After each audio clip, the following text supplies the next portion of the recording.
There are no subtractions and divisions in our mind. There is only addition and multiplication. I will just remove negative thoughts and I will have positive thoughts.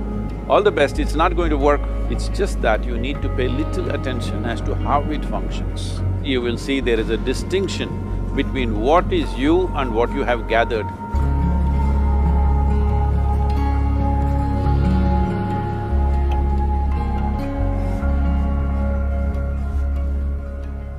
Well, see the way the question is asked and also the way normally it's addressed is, people think there is something called as negative thought and positive thought.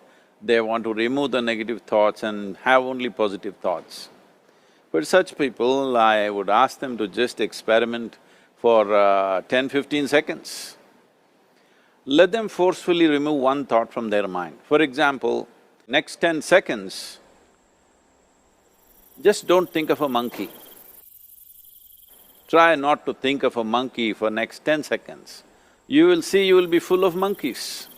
So what I'm saying is, this is the nature of your mind, because in this mind, all the three pedals are throttle. There is no brake, there is no clutch. Whatever you touch, it will only go faster. In this kind of mind, people have been taught from moral teachers and religious teachers, do not think about bad things. Well, since then it's been a full-time job. So there is no way you can handle the mind like this. This doesn't need any great enlightenment. If you spend 2 minutes with your eyes closed, you will realize you cannot do anything forcefully with this mind. So, I want to remove negative thoughts. Do not ever go in this direction, because what you want to remove will become your quality. Always you will be on it. So what should I do? The thing is this, without understanding the fundamental mechanism of this mind, because our mind, human mind, is the most sophisticated computer on the planet. Even all the supercomputers have come out of this. When this is the case, is it not important that we understand the mechanics of how it functions? One simplistic aspect of how it functions is, there are no subtractions and divisions in our mind. There is only addition and multiplication. If you try to do something with it, it will say one more. If you try hard, it will multiply into many more. In this mind, you don't try to identify what is positive, what is negative and try to remove it. First of all, one needs to understand, this mind of yours, this body of yours is supposed to serve you. The life that you are is important. Body and mind are vehicles that must serve us. If you sit in a vehicle, it must go where you want to go. If it goes to its own destination, what is the point of such a vehicle? It's just a nuisance. Right now, most human beings are unfortunately experiencing this fantastic possibility of human mind as a nuisance, as a troublesome thing. Well, this is the most beautiful thing you have. It's just that you need to pay little attention as to how it functions. One simple thing is this. First and foremost process is, that's why we put out this process called Isha Kriya. This is to distance yourself from your physiological and psychological process. There is something called as you which exists. This is not a composite of all your thoughts and emotions and physiological processes. Beyond that, there is you. If you close your eyes, even if you cannot see anything, you're still there. It is through the window of your eyes that you're looking out, but if you close your eyes, it doesn't mean that you don't exist, you still exist. So beyond your thought, you still exist, beyond your emotion, you still exist. So that you, the life that you are, this has to come into your experience. Why is it that you're not allowing that to come into your experience, which is the most significant aspect of who you are? Who you are right now, the most significant aspect is, you and me are alive right now, this is it. What I'm thinking, what you're thinking is not the important thing. We are alive right now, that is the important thing.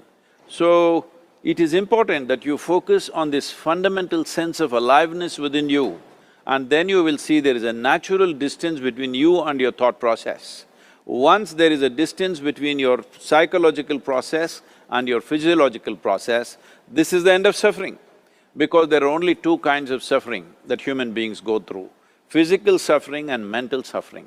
Once you create a little space between you and your mind, between you and your body, this is the end of suffering. This is something every human being has to experience and know, otherwise thinking I will just remove negative thoughts and I will have positive thoughts, all the best, it's not going to work 100%, it's not going to work because nobody can remove it, they can avoid it for some time. So when negative thoughts come, you say Ram Ram, Shiva Shiva, whatever you want, but this is just avoiding, it's not gone. The moment you stop that, it will pop back with great force, otherwise it'll come back in your dreams.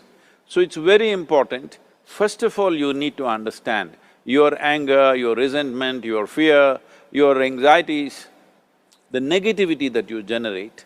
Generally resentment, anger, it is always directed towards somebody. But we need to understand this is poisons that we are drinking and expecting somebody else to die. Fortunately, life doesn't work like that. If I drink poison, I die. If I drink poison, you don't die. So, we need to understand this. When I say poison, today you can have yourself chemically analyzed. Right now, what is your blood work, what it says? 5 minutes of intense anger, check your blood work and see, there will be lots of negative elements in it, literally you're poisoning yourself. So, do you want to poison yourself? Definitely not. Now the very question is coming from certain helplessness, what shall I do? Don't do anything, just sit back and just concern yourself with something which is a life process. Maybe your heartbeat, maybe your breath, maybe just a sensation of being alive. Depending upon how sensitive or how perceptive you are, accordingly, find something. It could be a sensation in the body, it could be breath, it could be heartbeat, it could be anything, something which indicates life to you. Just pay attention to that for some time. Slowly you will see there is a distinction between what is you and what you have gathered, which includes both your physiological and psychological possibility or mess, whatever you made out of it.